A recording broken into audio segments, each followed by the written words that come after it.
오늘은 이제 하나님의 인격과 본래적 속성, 하나님의 인격과 본래적 속성이라는 주제로 공부를 하도록 하겠습니다. 하나님께서는 이제 인간이 이해 가능한 속성과 인간이 이해할 수 있는 그런 가능한 속성과 아울러 또 이해 불가능한 그런 속성을 갖고 계십니다. 우리가 지난 시간까지는 이제 하나님께서 인간과 함께 공유하고 있는 속성에 대해서 이제 살펴보았는데, 오늘은 인간이 하나님과 공유하고 있지 않는 하나님만이 가지신 유일무이한 속성에 대해서 이제 살펴볼 것입니다. 우리가 어떤 인격체나 또 사물에 대한 특성이나 또 속성에 대해서 알게 되면은 이제 그것과 좀 친밀해질 수 있죠. 또 가까워질 수가 있습니다. 예를 들어서 사랑하는 사람에 대해서 그 사랑의 대상에 관해서 그 사랑의 대상이 무엇을 좋아하는지 또 무엇을 싫어하는지 그것을 알게 되면 더 훨씬 교제가 쉬워지죠. 또 친밀해질 수 있죠. 자, 우리가 하나님의 속성에 대해 공부함으로써 어떤 유익을 얻을 수 있느냐 하면은 우리가 하나님 마음에 맞는 사람이 될 수 있습니다. 그러니까 하나님께 기쁨을 드릴 수 있는 사람이 되죠. 만일 우리가 그분의 속성을 알지 못하게 되면은 어떤 일이 일어나느냐 하면, 우리가 열심히 주를 섬기면서 그분의 마음에 들기 위해서 우리가 인정받고자 아무리 노력을 해도 잘 안 될 수도 있습니다. 오늘 우리가 공부하는 하나님의 속성에 관한 지식은 우리를 한 단계 더 성숙한 단계로 끌어올려 줄 것입니다. 이제 인격이란 무엇이냐? 하나님의 인격이란 무엇이냐? 하나님의 인격이란 그 지성과 감성과 의지를 갖고 있는 이 존재에게서 나타나는 특성이라고 할 수 있습니다. 우리 모두가 다 인격체죠. 지성과 감성과 의지를 갖고 있기 때문에. 근데 우상은 인격이 없는데, 우상은 뭐 알지도 못하고 또 느끼지도 못하고 또 반응도 하지 못하기 때문이죠. 우상이 무엇인지에 대해서 우리가 예레미야 10장을 한번 펼쳐보십시오. 예레미야 10장.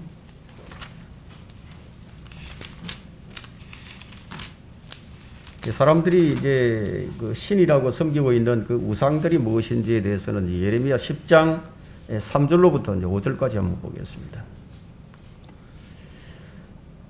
자, 그 백성들의 관습은 헛된 것이니 이는 사람이 숲에서 도끼로 나무를 자르고 기술자가 손으로 만든 작품이라. 그들이 그것을 은과 금으로 꾸미고 목과 망치로 고정시켜 움직이지 않게 하는도다. 그러니까 뭐 세워주지 않으면, 사람이 세워놓지 않으면 뭐 넘어질 수밖에 없죠. 그래서 고정을 시켜줘야 됩니다. 그것들은 종려나무처럼 굳게 서 있으나 말을 못하고 그럴 수도 없으니 꼭 붙들어 주어야 하느니라. 그것들을 두려워하지 말라. 이는 그것들이 악을 행할 수도 없고 또 선을 행함도 그들 안에 없음이라. 왜냐하면 그들이 인격체가 아니기 때문이에요. 우상을 섬기는 자는 우상은 헛된 것이기 때문에 아무리 섬겨봐야 인격적인 교제를 할 수가 없죠. 하나님은 인격체시다. 그래서 우리도 인격을 가졌기 때문에 이제 인격 대 인격으로서 이제 교제를 하게 됩니다. 우리 하나님께서는 살아계신 분으로서 인격적 특성을 가지고 계신 인격체신데, 이 부분에 대해서는 이제 히브리서 1장 3절이나 욥기 13장 8절 거기도 자세하게 잘 나와 있고요. 예레미야 10장 찾았으니까 우리가 예레미야 10장 10절 한번 보면은, 그러나 주는 참 하나님이시며 그는 살아계신 하나님이요 영원한 왕이시라. 그의 진노하심에 땅이 떨며 민족들이 그분의 분노를 감당할 수 없게 되리라. 주는 참 하나님이시며 그는 살아계신 하나님이라고 지금 말하고 있죠. 사도행전 14장 15절은 이러한 어리석음을 버리고, 우상을 섬기는 이런 어리석음을 버리고 살아계신 하나님께로 돌아오라고 말을 하고 있습니다. 이게 보이지 않는 힘이나 영향력, 또 혹은 이 전기 같은 거, 이 에너지 같은 이런 능력, 이런 것은 능력이 아니죠. 이런 것이 아니에요. 느끼지 못하는 것들은 인격이 아니라는 거예요. 그 전기 같은 것은 어떤 영향력을 끼칠 수 있죠. 에너지 같은 것도 어떤 영향력을 끼칠 수 있습니다. 그러나 그것은 인격이 아니다 이거죠.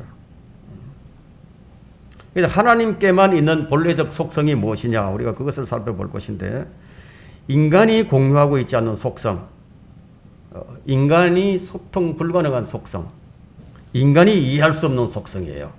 하나님께서 가지고 계신 그 본래적 속성은 그렇습니다. 인간은 이제 유한하고 하나님은 무한하시죠. 그러나 인간이 거듭나서 이제 영적인 사람이 될 때 우리는 하나님의 그 속성에 이제 동참을 할 수 있게 됩니다. 하나님께서는 자신에게만 있는 하나님의 본래적 고유한 속성을 가지고 계시는데, 하나님은 자신을 영으로서 또한 인격체로서 인간에게 이해될 수 없는 몇 가지 본래적 속성을 이제 특성을 가지고 계시는데, 인간의 타고난 능력이나 또 이 논리 혹은 감각을 통해서는 우리가 그것을 이해할 수 없는 것들이에요. 이것이 바로 구원받지 못한 사람들이 왜 자기의만 내세우는 불가지론자 혹은 무신론자가 되는 그 경향이 농후하게 되는지 그 이유를 이제 알게 됩니다. 자, 이들은 하나님을 자기 생각으로는 이해할 수 없다 이거예요. 이해할 수 없으니까 하나님은 없거나 아니면 알 수 없다고 생각을 하죠. 하나님은 자신이 이해했다, 인간은요, 자신이 이해했다고 하더라도, 자신이 이제 경험해 보지 않은 것들은 참 인정하는데 큰 어려움이 있게 됩니다. 내가 듣고 뭐 이제 이론적으로 이해를 했지만 내가 직접 경험해 보지 않게 되면은 그것을 참 이해하기가, 깨닫기가 어렵죠. 자기 눈으로 봐야 되고, 그리고 또 자기가 경험해 봐야, 아, 그게 맞구나. 아, 그게 사실이구나. 이렇게 인정을 합니다. 그래서 사람들은 이제 보이지 않는 하나님을 모른다고 부정을 하게 되죠. 그래서 믿음의 눈으로 보지 못하게 되면요, 하나님을 알 수가 없어요. 믿음의 눈으로 가게 됩니다. 하나님만이 가지신 이 독특한 이 본래적 속성은 5가지로 우리가 나누어 볼 수가 있는데, 첫째, 하나님은 영원하시다 이거예요. 꼭 이해 불가합니다. 인간은요, 영원하시다 이거예요. 둘째, 하나님은 변함이 없었어요. 셋째, 하나님은 모든 능력을 다 소유하고 계십니다. 넷째, 하나님은 무소부재하시다 이거예요. 어느 곳에도 안 계신 곳이 없어요. 무소부재하십니다. 다섯째, 그분은 전지하십니다. 전지하시다는 것은 모든 것을 알고 계신다는 뜻이죠. 자, 이것들을 종합해서 말을 한다면 하나님은 스스로 지성을 갖추고 계신 살아계신 인격체로서 모든 생명의 창시자요 또 창조주시고 모든 생명의 원천이 되시는 분이다. 그래서 무한하시고 또 불변하시고 전능하시고 또 무소부재하시며 모든 것을 알고 계시는 분이에요. 여러분들이 이 점을 확실하게 알고 있다면 여러분들은 복이 있는 사람들입니다. 믿음이 없이는 이걸 이해할 수가 없거든요. 믿을 수 없어요. 자, 첫째, 이제 하나님께서는 영원하신데, 창세기 21장 33절과 신명기 33장 27절, 이사야 40장 28절, 이사야 9장 6절, 히브리서 9장 14절, 이게 참조 구절인데요.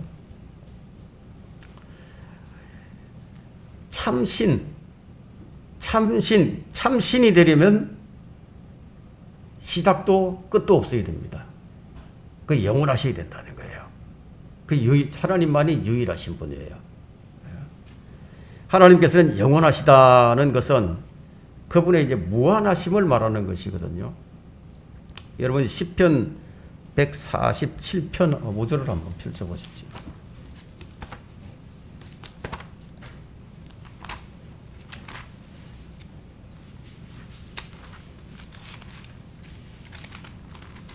시편 147편 5절 한번 보겠습니다. 우리의 주는 위대하시며 큰 능력을 지니셨고 그의 명철은 무한하시도다. 무한하시다는 거예요. 하나님께만 이제 적합한 그런 이제 표현인데, 이런 표현들은 인간에게 적용시킬 수 없는 그런 단어들이에요. 뭐 절대적이다든가 아니면 무한하다라든가 이런 단어들을요, 이제 영원하다 이런 단어들은 이제 하나님께만 적용시켜야 되는 그런 단어들입니다. 그 유한한 인간이 무한하신 하나님의 성품에 참여자가 된 것은 얼마나 큰 복인가를 한번 생각을 해보세요. 그래서 누구를 통해서 우리가 이것을 알게 되었죠? 바로 우리 구주 예수 그리스도를 통해서 우리가 이 사실을 알게 되었습니다. 참된 신이라면 영원해야만 합니다. 이거예요. 우상은 뭐죠? 우상은 누군가에 의해서 이제 만들어지고 또 파괴되는 시작도 끝도 있기 때문에 참 신이 될 수 없습니다. 반면에 하나님께서는 영원부터 영원까지 또 영원하신 분이신데 이것이 이제 인간이 이해 불가능한 일이라는 거예요. 어떻게 그럴 수가 있을까? 이해 불가능하죠. 이것이 바로 하나님만이 가지고 계신 속성입니다. 시편 90편 2절은요. 시편 90편 2절 한번 보십시오.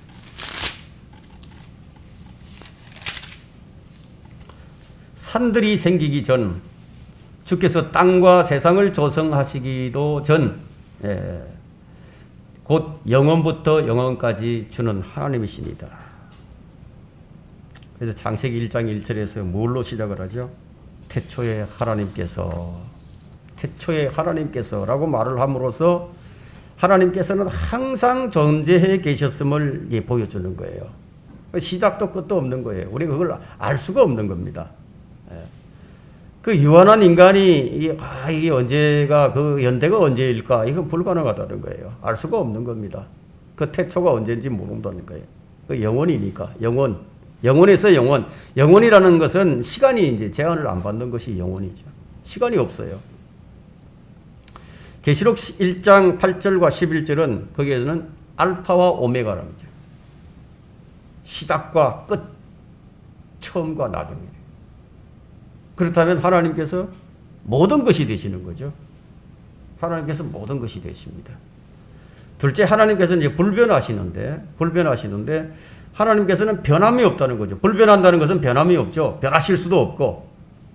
자, 이렇게 변하지 않는 속성을 지니신 하나님의 그 불변하심은요, 무엇이 근거가 되느냐 하면 하나님의 신실하심이 근거가 됩니다.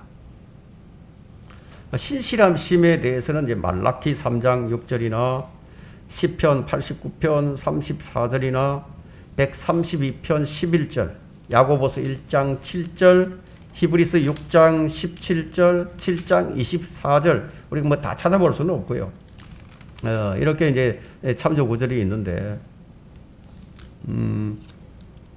시편이 이제 우리가 펼쳐놨으니까, 시편 89편 34절에 보면 내 언약도 깨트리지 아니할 것이요 내 입술에서 낸 것도 변경시키지 아니하시리라. 주님께서 한번 말씀하셨으면 변경하지 않는다는 거예요. 말라키 3장 6절에는 주님께서 주가 되시려면 어떠해야 하는지를 말하고 있는데 그것이 바로 나는 주임으로 변경시키지 않느니라. 야고보서 1장 17절에도 그분께는 변화도 없고 회전하는 그림자도 없느니라. 하나님이 어떠해야만 하는지를 그것을 이제 얘기하고 있어요. 하나님은 변하지 않기 때문에 변하지 않는 분이고 그분은 무한하신 분이고 전능하신 분이고 무소부재하신 분이고 그렇기 때문에 우리는 언제든 우리가 그분께 안심하고 다가갈 수 있는 거죠. 우리가 안심하고. 만약에 하나님께서 자주 변경시켜버리고 그러신다면요. 우리가 약속을 계속 깨뜨려 버리신다면 우리가 믿을 수가 없게 되잖아요. 절대 그런 일이 이제 없으시다는 거죠. 사무엘상 15장 29절에는 하나님은 사람이 아니시기 때문에 거짓말과 후회가 없으시다고 말하고 있습니다. 이 말은 이제 하나님께서 무엇인가를 계획하시고 무엇인가를 또 말씀하셨다면 그분은 그것을 반드시 행하신다는 겁니다. 물론 하나님께서 확정하지 않으시고 확정해 놓은 것이 아니다 이거야. 그런 일들에 대해서는 뭐 생각을 바꿀 수 있어요. 그렇지만 이미 한번 하시겠다고 그렇게 확정하시고 한번 말씀하신 것은 그것을 기록하여 여기 기록해 놓은 이런 사항들은 변경시키지 않는다는 겁니다. 그런 종류의 약속이 성경에 무려 1100여 개가 됩니다. 1100여 개. 결코 바꾸시거나 후회하시는 법이 없어요. 자, 이 로마서 그래서 11장 29절에는 하나님의 은사와 부르심에는 후회가 없으시다고 말씀하고 있죠. 하나님은 자신을 성경을 통해서 우리에게 알려주십니다. 그래서 우리가 성경을 공부하지 않으면 뭐 하나님을 알 수가 없어요. 하나님의 속성이 뭔지, 하나님이 어떤 분이신지, 그 하나님의 어떠하심에 대해서 알려면은 반드시 이 성경을 공부를 해야 합니다. 셋째, 하나님께서는 전능하시다. 전능하시다. 하나님의 또 다른 속성 중에 인간에게 참 잘 와닿지 않는 것이요, 그분의 전능하심입니다. 그 유한한 인간이 그 무한하신 하나님을 이해한다는 게 참 불가능하기 때문에 그런데 하나님께서는 모든 능력을 소유하고 계신 전능하신 하나님이죠. 그래서 전능한 하나님이라고 불립니다. 만약 하나님께서 전능하심이라는 속성을 가지고 계시지 않으시다면 그분은 하나님이 되실 수가 없습니다. 하나님이 되시려면 반드시 전능하신 이 속성을 가지고 있어야 합니다. 왜냐하면 전능하셨기 때문에 창조를 하셨죠. 전능하셨기 때문에 모든 생명체들에게 다산하고 번성하라고 명령하실 수도 있다. 주님께서는 모든 것을 다 하실 수 있습니다. 계시록에는 아들 하나님 예수 그리스도를 전능하신 하나님으로 표현을 하고 있는데요. 그 예수 그리스도를 전에도 계셨고 지금도 계시고 앞으로도 오실 전능하신 하나님이라고 부르는 것을 알 수가 있습니다. 우리 계시록을 통해서 예수 그리스도가 바로 구약의 여호와 하나님이심을 알 수 있는 거죠. 동일한 분인 걸 알 수 있습니다. 하나님 말씀에는 능력과 권위가 있어요. 그래서 하나님께서는 그 말씀으로 무에서 완전한 것들을 창조하신 거예요. 완전한 것들을. 그래서 창조하신 창조주시라고. 그래서 성경의 시작이 바로 전능한 것으로부터 시작이 됩니다. 창조가 전능하지 않으면 창조를 할 수 없잖아요. 말씀으로 창조하셨기 때문에 무에서 유를 창조하는데 전능하지 않고 어떻게 그걸 창조할 수 있겠습니까? 태초에 하나님께서 하늘과 땅을 창조하시느니라. 창세기 1장 1절이 바로 전능하신 하나님으로부터 시작이 되는 겁니다. 창조하시는 능력이죠. 빛이 있으라. 그럼 빛이 있어. 하나님의 말씀에는 능력과 권위가 있는 거예요. 자, 이것들은 지상의 그 어떤 교회가 제정한 규례보다도 더 훨씬 강력한 것입니다. 하나님의 말씀은 살아있고 능력이 있어서 양날이 서 있는 어떤 칼보다도 예리하죠. 그래서 빛이 있으라 하시자 그냥 빛이 있게 된 거예요. 그래서 말씀하는 대로 이루어지는 것이 바로 전능한 겁니다. 그래서 말씀하는 대로 안 이루어진다 그럼 전능한 것이 아니에요. 근데 인간을 보세요. 인간은 아무리 말을 해도 그 말하는 대로 이루어지지 않는다 이거예요. 인간이 말로서 비를 내리게 할 수 있겠어요? 인간이 말을 해서 번개나 천둥을 치게 할 수 있겠습니까? 불가능하다 이거예요. 인간은 말로서 생명을 낳을 수 없어요. 인간은 무엇인가를 가지고 만들고 연구를 하고 만들어야죠. 네. 말로서 되는 게 없다 이거예요. 그러나 하나님은 말로서 되시는 거예요. 인간은 이미 존재하는 물질을 가지고 뭔가를 만들 뿐이에요. 그러나 하나님께서는 존재하지 않는 물질로부터 선하고 완전한 것들을 창조하십니다. 창세기 1장 4절을 보게 되면 그것이 좋았더라는 말씀이 있죠. 그것이 좋았더라. 욥기 4장 22절에는 주께서 모든 것을 하실 수 있으며 라고 말을 합니다. 시편 33편 9절에는 그가 말씀하시니 그것이 이루어졌고 그가 명령하시니 그것이 확고히 섰도다. 전능하신 하나님이 아니시라면 이루어지지 않습니다. 그러니까 말씀만 하시면 무엇이든지 다 이루어지는 것이 바로 전능하심이라는 거예요.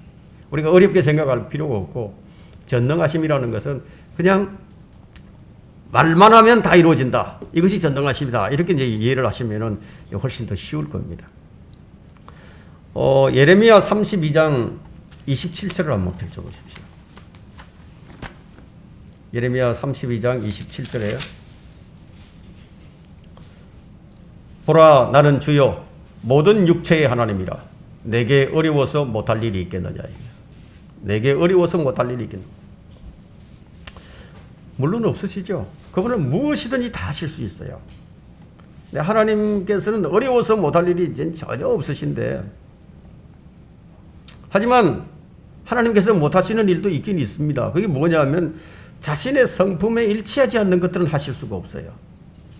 자신의 성품에 반하는 것은 하지 않는다는 거죠. 사무엘상 15장 29절이나 히브리서 6장 18절에는 하나님은 자신의 신성한 성품에 따라 거짓말하실 수 없다고 되어 있습니다. 그래서 피난처를 찾아온 우리에게 든든한 위로를 주십니다. 왜냐하면 하나님은 거짓말하실 수 없기 때문에 우리를 예수 그리스도의 피로 구속받은 우리를 다시 지옥에 보내시지 않는 거예요.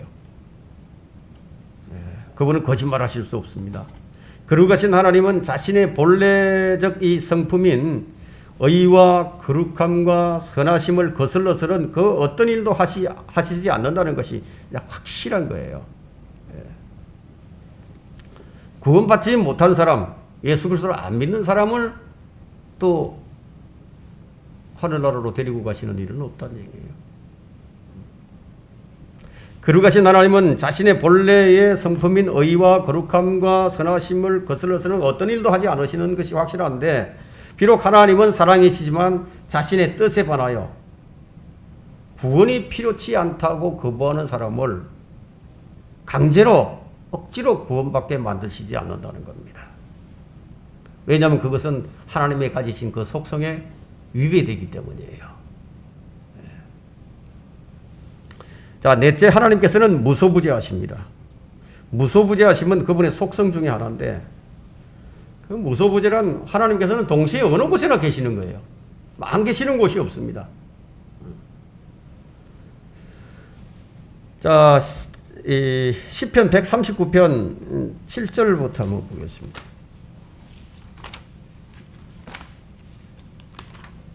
시편 139편 7절부터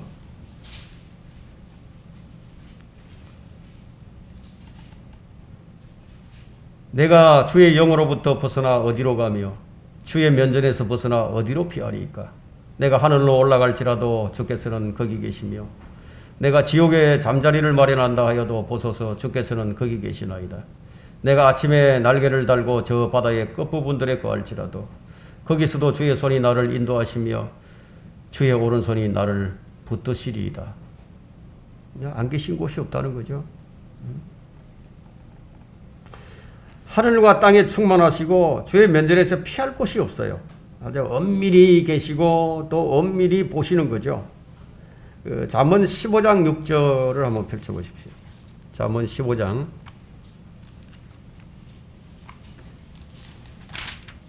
6절에는 의로운 자의 집에는 많은 보물이 있으나 악인의 소득에는 고통이 있으리라. 예. 지금 이런 부분들은 하나님께서 지금 주의 눈이 어느 곳에나 지금 다 보고 계시고 살펴보시기 때문에 이런 말씀을 기록해 주십니다. 예수님은 하나님 아버지께서 알지 못하고서는 참새 한 마리도 땅에 떨어질 수 없다고 말씀을 하셨는데, 그분은 여러분의 머리카락을 전부 다 세신바 되었다고 이제 말씀하고 있습니다. 하나님으로부터 자신을 숨길 수가 없죠. 사람들이요, 이 우주 여행을 해서 이제 목성을 가고 화성에 가서 숨을지라도 다 거기 또 보고 계시는 거예요. 그 왜 많은 사람들이 하나님을 알지 못하게 되느냐 하면 그들은 하나님을 믿을 수 없기 때문인데, 그 왜 믿지 못하느냐? 자신들이 추악하고 더럽고 사악한 생을 하나님 앞에 떳떳하게 내놓고 점검받을 자신이 없기 때문이에요.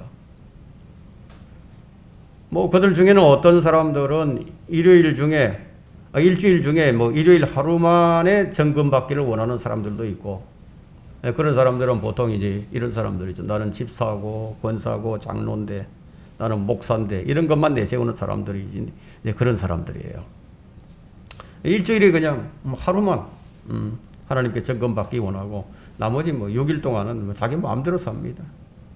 하나님께서는 사람의 일거수일투족을 다 보고 계십니다. 근데 하나님의 무소부재하심을 편재하심이라고 표현하기도 하고 또 고전 신학에서는 이제 하나님의 광대하심이라고 이제 부르기도 합니다. 에베소서 1장 23절 한번 펼쳐보시죠. 에베소서 1장 23절. 자, 우리가 교회가 이제 어떤 것이냐 하면요. 교회가, 에베소서 1장 23절에는 교회는 그의 몸이니 만물 안의 모든 것들을 채우시는 분의 충만임이라 하고 있죠.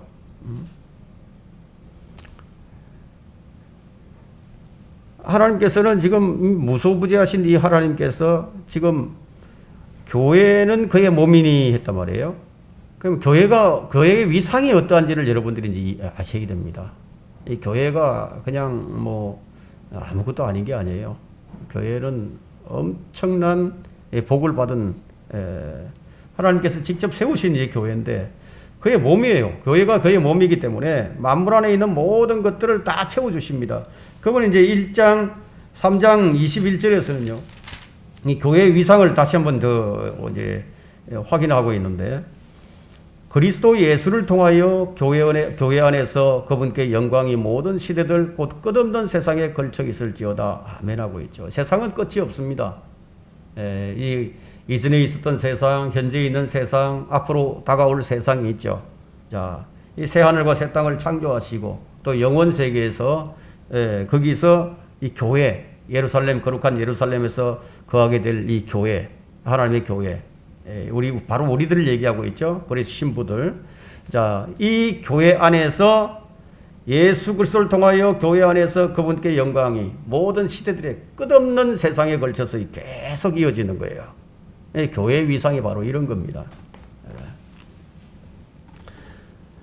자, 다섯 번째는 이제 하나님의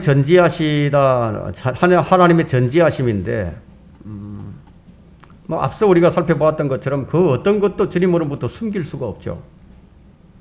그분이 모든 것을 다 알고 계시기 때문에 하나님의 전지하심이란 하나님께서는 모든 것을 알고 계신다는 뜻이에요.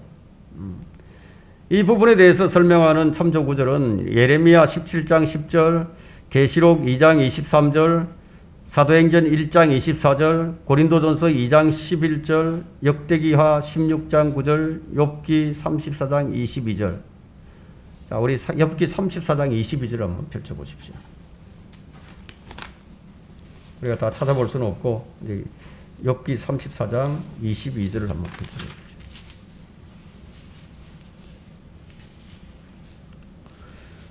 죄악의 일꾼들에게는 자신들을 숨길 수 있는 암흑도 죽음의 그림자도 없도다. 죄악의 일꾼들에게는 자신들을 숨길 수 있는 암흑도 없고 죽음의 그림자도 없다고 지금 말하고 있습니다. 욥은 지금 어떤 생각으로 주님으로부터 숨길 수 없다고, 어떤 생각도 주님으로부터 숨길 수 없다고 지금 말씀하고 있는데, 그분은 모든 것을 알고 계시기 때문에 우리 생각조차도, 우리 상상조차도 그분께 속일 수가 없다 이거예요. 그래서 이사야도 이제 그의 명철은 한이 한없이 기쁘시도다라고 이제 고백을 했습니다. 자, 심판날에 전지하신 하나님의 공의로운 심판을 우리가 피할 수가 없습니다.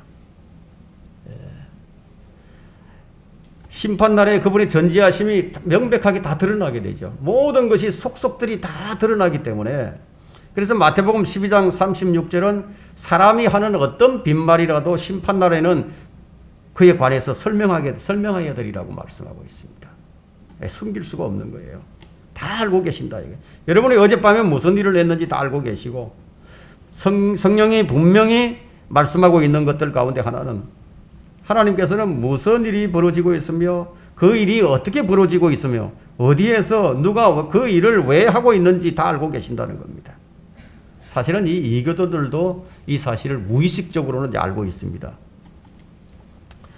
이교도들 역시 세상의 그 어떤 위대한 인간들의 지적 능력보다 훨씬 뛰어난 하나님이 계시다는 사실을 알고는 있죠. 자, 이것은 이제 하나님의 전지하심, 모든 지각을 초월하신 분이 오직 초월하신 분 오직 하나님만이 갖고 계신 이제 속성들입니다. 우리는 이제 속성을 이제 5가지 이제 다 살펴보았는데요.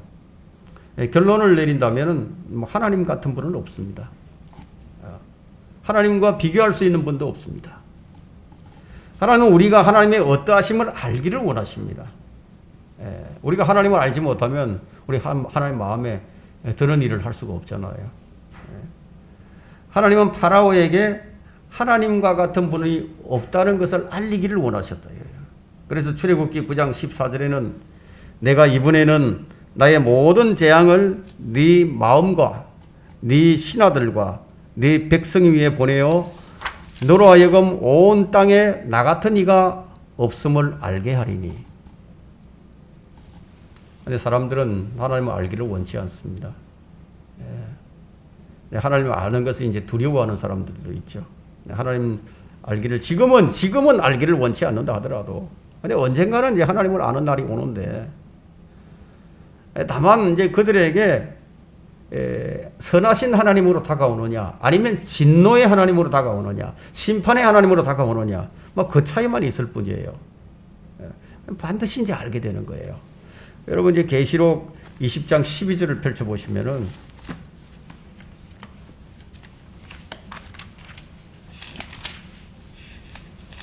계시록 20장 12절을 펼쳐보시면 또 내가 죽은 자들을 보니 작은 자나 큰 자나 하나님 앞에 서 있는데 책들이 펴져 있으며 또 다른 책도 펴져 있는데 그것은 생명의 책이라 죽은 자들은 자기들의 행위에 따라 그 책들에 기록된 대로 심판을 받더라. 이런 차이가 있을 뿐이죠. 신명기 33장 26절에는 여스룬의 하나님과 같은 분은 아무도 없다고 했습니다. 이스라엘의 하나님과 같은 분은 아무도 없다 이거예요. 그가 너를 도우시고 하늘을 타시고 창공에 그의 위엄을 나타내시는도다. 자, 이런 하나님께서 그분의 자녀들을 어떻게 대해 주시느냐 하면 인격적으로 대해 주신다는 거예요. 네? 그 인격적인 하나님께서는 우리와 인격적인 교제를 하기 원하십니다. 그러므로 그분의 속성에 합당한 성도들의 마음과 행위가 요구되는 것이죠. 하나님과 교제하기 위해서. 하나님께서 그것을 요구하고 계십니다. 자, 우리 하나님은 위대하신 하나님이시고 또 만왕의 왕이시며 만주의 주이시고 모든 이름들 위에 뛰어난 이름을 갖고 계신 분이고 신들 중에 신이시고 창조주시죠. 구속주시죠. 구세주시죠. 그러므로 우리는 어떻게 해야 됩니까? 그분을 마땅히 사랑해야 되겠죠. 우리가 그분을 마땅히 섬겨야 되겠죠. 우리가 그분을 마땅히 경배해야 되겠죠.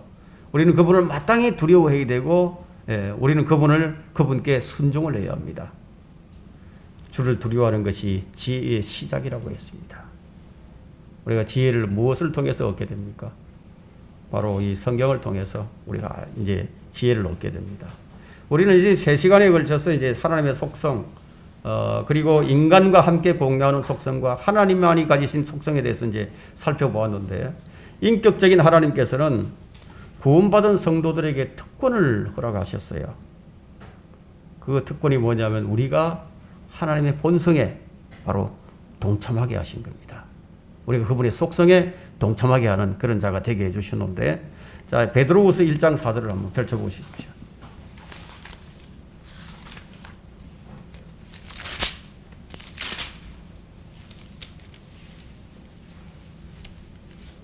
베드로후서 1장 4절에 이로써 우리에게 지극히 크고 귀한 약속들을 주심은 너희로 하여금 이 약속들을 통해서 정욕으로 인해 세상에 있게 된 타락을 피하여 하나님의 본성에 동참하는 자가 되게 하려 하심이라고 했습니다. 이렇게 더러운 죄인들을 불러서 그분의 놀라운 빛으로 들어가게 하신 것은 바로 그분의 본성에 동참하게 하려 하신 것이란 점을 우리는 잊지 말아야 합니다. 우리가 그렇게 하기 위해서는 하나님만이 가지신 이 본래적 속성을 지니신 하나님의 임재를 우리가 의식하는 성도가 되어야 됩니다. 그리고 하나님 앞에서 이 모든 것들을 실행하는 성도들로 우리가 살아가야 합니다. 그래야만 하나님과 인격적인 이 교제를 할 수 있게 됩니다. 오늘 이렇게 해서 이제 하나님과 가지신 이 속성에 대해서는 이제 요약해서 이제 설명을 했기 때문에 여러분들이 더 깊이 알고 싶으면은 하나님에 관한 책을 많이 읽어야 됩니다. 그래야 이제 이 부분에 대해서 더 많이 이제 알게 됩니다. 오늘 여기까지 하도록 하겠습니다.